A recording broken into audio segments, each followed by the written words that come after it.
আজকে সব ভাই ফোঁটা সবাই জানো, সবাই আমার দিদিরা চন্দনের ফোঁটা দেয়। তা এই ভাইটা চন্দনের ফোঁটা দিয়েছিল, তাই বিরক্ত হয়েছিল। তা সেটাই তোমাদেরকে ভিডিওটা দেখো, ভিডিওটা শেষ হলে কিছু কথা বলবো। আর অনেকে এই জিনিসটা মানে না আমাদের সমাজে, তো এখন অনেকে মানে অনেকে মানে না, তো তাদেরকে বলছি এই জিনিসটা অবশ্যই মানবে। ভাইয়ের সুরক্ষা করার জন্য এটা করা হয়, এই চন্দনের ফোঁটাটা দেওয়া অবশ্যই দরকার। আর কিছু কিছু ভাইদের বলছি অবশ্যই চন্দনের ফোঁটা না কোনো এক খারাপ না, ভালো। এই ভিডিওটা হয়তো ভিডিও করেছে, বাট এটা রিয়েল লাইফ করছে। চলো শুরু করা যাক ভিডিওটা। আমার না জিনিসটা বিরক্তি লাগে। দেখো কিরকম বাজে বাজে করে দিয়েছে। আমার না মানে ইচ্ছে ছিল সব মুছে দে। তুমি বলো তো এগুলো ন্যাকামি ছাড়া কিছু হতে পারে? আমি বললাম কালকে আমার রাতে কাজ ছিল, একটু ঘুমাতেও দাওনি, সকাল সকাল ট্রেনে উঠে বোনের ঘর যেতে হবে, তো কোনো বছর যেতেই আর ইচ্ছা হয়নি। কিরে সকাল হলো না আর ফটা নিয়ে চলে এলি? আরে মধুর তো বেশ ভাগ্য ভালো। কিসের কি ভাগ্য রে? এই ফটা নিয়া আর এই এটা কি মানে খুব ভাগ্য? আমার তো মানে বিরক্তি লাগে এই জিনিসগুলো। কিরে তুই রেগে যাচ্ছিস কেন? তোর কাছে কি ভাইফোঁটার কোনো গুরুত্ব নেই? কিসের কি ভাই ফোটা রে? কিছু না রে, শুধু না এগুলো গিফট নিবে, ভালো ভালো গিফট নেওয়ার জন্য।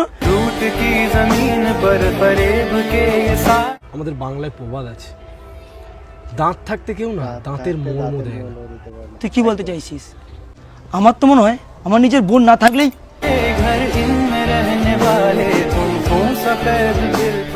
অনেকক্ষণ অনেক কথা বলতেছো, আমি শুনতেছি সব। যখন তোমার বোনরা তোমাকে ফটা দিয়েছিল তখন আমি দেখেছি তারা কতটা খুশি হয়েছিল, আর তুমি বলছো তারা গিফটে আসে তোমাকে ফটা দিয়েছে। যখন তোমার বোনরা তোমাকে ফটা দিচ্ছিল তখন আমার একটাই কথা মনে হচ্ছিল, যদি আমার নিজের একটা দাদা বা ভাই থাকতো। তুই যখন ফোঁটা নিয়ে এলি না, আমার কত কষ্ট হচ্ছিল জানিস? তোর মতো যদি আমারও 2-3টে বোন থাকতো।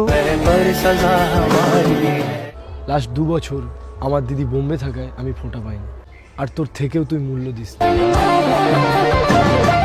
এবারে তুমি বুঝতে পারলে তো তোমাকে কেন আমি চড়টা মারলাম? এই ভাই ফোটার দিনে যাদের ভাই বা বোন নেই তারাই এই দিনের কষ্টটা বোঝে। আর এই তোমার ভিডিওটা দিকেও দেখে তুমি আমরা দাঁত থাকতে দাঁতের মর্মটা অবশ্যই, যাদের ভাই আছে, যাদের ভাই আছে বা দাদা আছে অবশ্যই ফোঁটা দেবে, ঠিক আছে? কারো কথা শুনবে না, ফোঁটা দেবে। আর ভাইদেরকে ভালো ভালো জিনিস নেওয়ার জন্য কেউ ফোঁটা দেয় না, এটা একদম বাস্তব কথা। তো ভিডিওটা ভালো লাগলে বেশি বেশি করে শেয়ার করো। আমার তো খুব ভালো লাগলো, তোমাদের কেমন লাগলো অবশ্যই। এটা কিন্তু একদম বাস্তব, অনেকেই এগুলো মানে না, জানো তো, অনেকেই আছে মানে না।